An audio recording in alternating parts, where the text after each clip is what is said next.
So it's India versus Saudi Arabia in the Asian games round of 16। But आज हम बात करेंगे सिर्फ सऊदी अरेबिया की टीम की, उनकी कोच की, कैसे वो टैक्टिक्स बनाते हैं, अपनी क्या टैक्टिक्स फॉलो करती है सऊदी अरेबिया की टीम अंडर 23 की, एंड कौन से ऐसे स्टार प्लेयर्स हैं जो इंडिया को काफ़ी ट्रबल पहुंचा सकते हैं अपनी प्ले मेकिंग स्किल्स से, अपनी एबिलिटी से in the round of 16 match. Hey guys, welcome back to my channel. And अगर आप चैनल पे पहली बार ही आए हो तो make sure you subscribe to this channel, क्योंकि यहाँ पे आपको इंडियन फुटबॉल पे डेली रिलेटेड वीडियोस मिलती रहती हैं।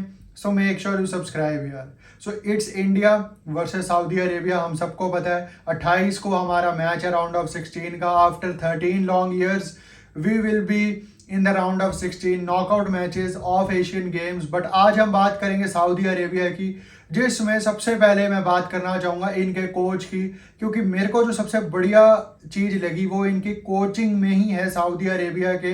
क्योंकि साद अल शेरी, जो कि पिछले 6 साल से सऊदी अरेबिया अंडर 23 के कोच हैं। यस, साद अल शेरी को 6 साल पहले अपॉइंट करा गया था 2018 में as a head coach of under 23 team. And ये वही कोच है जिनके हाथों से निकल कर वो अर्जेंटीना वाला फेमस मैच हमने विटनेस करा था वर्ल्ड कप में भी। जो आप करंट सीनियर बैच देखते हो सऊदी अरेबिया की टीम का, वो लड़के भी इन्होंने ही तैयार करे हैं, साद अल शेरी ने। जब वो 21, 22, 23 साल के लड़के थे, वो जो सीनियर टीम में है अब। तो वो जो आपने फेमस एक विन देखी थी सऊदी अरेबिया की, वो किन से इंस्पायर थी, कौन उनके पीछे थे, किन्होंने उनको तैयार करा था प्लेयर्स को, तो वो है साद अल शेरी, जिन्होंने अब जिम्मा उठाया है कि मैं अंडर 23 के रैंक्स में जितने भी प्लेयर्स आएंगे आने वाले सालों में भी उनको अच्छी तरह मैं डेवलप करूंगा एंड उनको ऐसा तैयार करूंगा कि वो बड़ी बड़ी टीम्स को आगे जाके हराएंगे। एंड हमने देखा वो वर्ल्ड कप में भी। काफ़ी एक अच्छे कोच है साद अल शेरी। काफ़ी वो उन्होंने सऊदी प्रो लीग की भी टीम्स को मैनेज करा है। इससे पहले अल इत्तिफाक को भी उन्होंने मैनेज करा है, जिसके अब current head coach Liverpool legend Steven Gerrard है। We all know that. But Saad Al Shehri की सबसे खास बात ये लगी कि एक तो वो इतने टाइम से सऊदी अरेबिया के एक ही बैच को ट्रेन कर रहे हैं अंडर 23 के। एंड अंडर 23 से पहले वो अंडर 20s के भी कोच थे सऊदी अरेबिया के। तो उनको पता है कि कैसे मैंने अपने यूथ को, अपने जो फुटबॉलिंग कल्चर है उनको कैसे डेवलप करना है अपने। एंड उन्हीं की जो फिलॉसफी अगर मैं बात करूं उनकी, तो 4-2-3-1 करंटली फॉलो कर रहे हैं साद अल शेरी। क्योंकि जब वो इनिशियली आए थे सेटअप में अंडर 23 के, तो उन्होंने 4-3-3 भी ट्राई करी थी, डायमंड भी कोशिश करी थी, उन्होंने 4-4-2 भी ट्राई करी थी। बट वो नहीं टैक्टिक्स इतनी काम आ रही थी, उनके रिजल्ट्स इतने प्रॉमिसिंग नहीं थे साद अल शेरी के। बट यहीं पे आता है कि आपका अगर मैनेजमेंट आपको बैक करे तो आप अपने रिजल्ट से इंप्रूव कर सकते हो आने वाले टाइम में। जैसे हमने ईगोर सी मैच को देखा कि इनिशियल स्टेजेस में इंडियन टीम के नहीं रिजल्ट्स आ रहे थे, बट अब रिजल्ट्स आ रहे हैं। वैसे ही साद अल शेरी की भी बिल्कुल जर्नी रही है अंडर 23 के सेटअप में। इनिशियली उनको रिजल्ट्स नहीं मिल पा रहे थे, बट उन्होंने अपनी टैक्टिक्स चेंज करे। साथ में प्लेयर्स भी जब नए नए आते रहते हैं अंडर 23 के सेटअप में, तो वो भी एक नई सोच लाते हैं, बिल्कुल एक नई एबिलिटी के साथ आते हैं वो भी। एंड आज साद अल शेरी एक गोल मशीन उन्होंने बना दिया है सऊदी की अंडर 23 टीम्स को।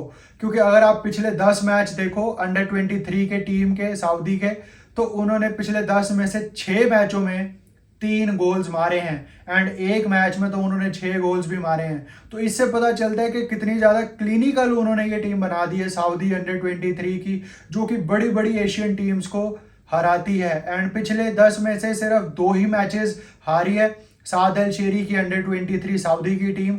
एक हारे हैं ऑफ कोर्स वो वेनेजुएला से, जो कि फ्रेंडली था। एंड एक वो आ रहे हैं आइवरी कोस्ट अंडर 23 की टीम से। बट अपार्ट फ्रॉम दैट उन्होंने एक थ्रैशिंग कैंपेन अपना बिल्कुल दिया था अंडर 23 एशियन कप क्वालिफायर्स में भी, जहां पे उन्होंने कंबोडिया को 6-1 तक हरा दिया था। तो इससे पता चलता है कि जो साद अल शेरी की फिलॉसफी है 4-2-3-1 की, वो कितनी ज़्यादा बिल्कुल फिट बैठ रही है अब इस सेटअप में। एंड अगर मैं बात करूं उनके एशियन गेम्स के कैंपेन की, तो वहां भी उन्होंने सिर्फ ईरान के अगेंस्ट 0-0 ड्रॉ निकाला है।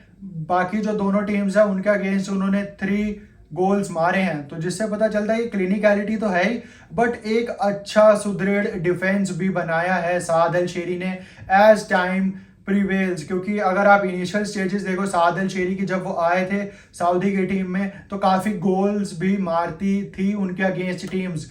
बट अगर आप अभी देखो पिछले 8-10 मैचेस अंडर 23 टीम के सऊदी के, तो उन्होंने अपनी एक वॉल टाइप डिफेंस भी बनाई है जिससे कि गोल्स कम खा रहे हैं वो, बट वो गोल्स मार ज़्यादा रहे हैं। तो इंडिया को देखनी पड़ेगी कि साद अल शेरी की जो टीम है वो विंग्स से क्योंकि ज़्यादा अटैक करते हैं, कोई डर नहीं है उनको, वो build up from the back भी काफ़ी टाइम करते हैं। अगर उनसे आगे जाके इतने स्पेसेस नहीं ओपन हो रहे, अगर कोई टीम लो ब्लॉक कर रही है तो वो build up from the back भी करके स्पेसेस क्रिएट करके भी आपके डिफेंस को वायलेट कर सकते हैं, उनको तोड़ सकते हैं। तो ये एक ही ऐसी टीम है जो क्लिनिकलिटी के साथ साथ अलग अलग गेम के फेजेस को भी भरपूर जानती है कि कैसे उन्होंने एक लो लाइंग डिफेंस को तोड़ना है, कैसे उन्होंने एक अटैकिंग टीम को तोड़ना है। एंड अगर आप स्पेसेस दोगे तो जो टीम है साद अल शेरी की अंडर 23 की सऊदी अरेबिया की, वो आपको गोल्स मारेगी ही मारेगी। एंड इंडियन टीम को काफ़ी कुछ देखना पड़ेगा क्योंकि हमारे स्पेसेस जितने ओपन हो रहे थे हमारे चाइना के against, we all know that कि सऊदी अरेबिया भी वैसा ही एक थ्रेट पोजेस करती है हमारे को। बट अगर मैं बात करूं इनके प्लेयर्स की कि कौन से ऐसे प्लेयर्स हैं जो काफ़ी ट्रबल पहुंचा सकते हैं इंडिया की टीम को, तो सबसे पहले उसमें नाम आएगा मुसाब अल जुबैर का, जो कि 20 साल के हैं सिर्फ, एंड अल हिलाल के प्लेयर हैं। ना सिर्फ अल हिलाल के प्लेयर हैं वो, बल्कि उन्होंने सऊदी की जो सीनियर टीम है, सऊदी की नेशनल सीनियर टीम, उसके लिए भी उन्होंने अपीयरेंस भी दी है एंड गोल भी मार चुके हैं वो सीनियर टीम के लिए। तो आपको काफ़ी सारे प्लेयर्स ऐसे दिखने वाले हैं इस अंडर 23 के लाइनअप में जो 2 से 3 अपीयरेंसेस या 5 या 6 अपीयरेंसेस दे चुके हैं सीनियर टीम के लिए भी। एंड मुसाब अल जुबैर की अगर मैं बात करूं तो वो AFC चैंपियंस लीग भी जीत चुके हैं with Al Hilal, and Saudi Pro League में भी वो अल हिलाल के लिए काफ़ी मैचेस स्टार्ट कर चुके हैं। तो सेंट्रल मिडफील्डर अगर आपके पास ऐसा है जो सऊदी प्रो लीग में खेल रहा है एंड सऊदी की नेशनल टीम में भी खेल रहा है सीनियर, तो काफ़ी ज़्यादा वो ट्रबल आपको पहुंचा सकता है against this shaky midfield and shaky defence of Indian national team. अगर मैं इसमें सेकंड प्लेयर का नाम लूं तो वो है centre forward of Saudi Arabian national team, जिन्होंने सीनियर टीम के लिए भी अपीयरेंस दी हुई है 2, एंड जिसका नाम है मोहम्मद मरान, जो कि अल नसर के करंटली प्लेयर है। एंड उन्होंने ऑलरेडी 33 अपीयरेंसेस दे चुके हैं वो अपनी सऊदी प्रो लीग में, एंड AFC चैंपियंस लीग में भी वो 5 से 6 मैचेस खेल चुके हैं, एंड जिसमें उन्होंने असिस्ट भी दिए हैं एंड गोल भी मारे हैं। तो काफ़ी एक इंपॉर्टेंट प्लेयर है, सेंटर फॉरवर्ड है against India. He can be a pivotal for Saudi Arabia की अंडर 23 टीम, क्योंकि हमको पता है कि ये जो हमारा डिफेंसिव सेटअप चिंगलेनसाना एंड संदेश झिंगन, इनको ये काफ़ी ट्रबल पहुंचा सकते हैं। क्योंकि अगर आप संदेश झिंगन एंड चिंगलेनसाना की अगर आप बात करो तो एज उनकी काफ़ी है, यहाँ पे सिर्फ 22 साल के हैं मोहम्मद मरान, तो काफ़ी उनकी पेस जो है, उनकी जो एबिलिटी है वो काफ़ी ट्रबल कर सकती है इंडियन फुटबॉल टीम को आने वाले मैच में। बट अगर मैं इस लिस्ट में अपना थर्ड नेम बताऊं जो ट्रबल कर सकता है इंडिया को काफ़ी, वो है अहमद अल गमदी, जो कि अल इत्तिफाक के प्लेयर है एंड वो डुअल सिटीजनशिप होल्ड करते हैं। Yes, finally we are seeing an OCI and PIO player in Saudi under 23 setup as well, जिसका नाम है अहमद अल गमदी, जो कि कैनेडियन सिटीजन भी है एंड सऊदी अरेबिया की भी सिटीजनशिप है उनके पास, क्योंकि उनका जो बर्थ था वो जेडा में हुआ था सऊदी अरेबिया की। तो जिसके लिए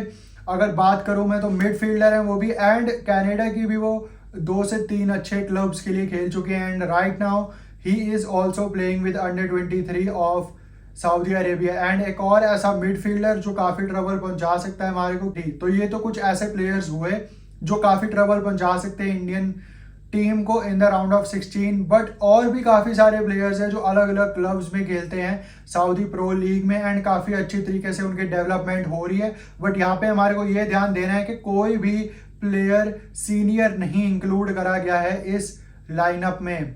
जितने भी प्लेयर्स बुलाए हैं सऊदी ने अंडर 23 एशियन गेम्स के लिए, तो उसमें सारे ही उन्होंने अंडर एज वाले प्लेयर्स बुलाए हैं, कोई भी सीनियर प्लेयर्स नहीं इंक्लूड है इसमें।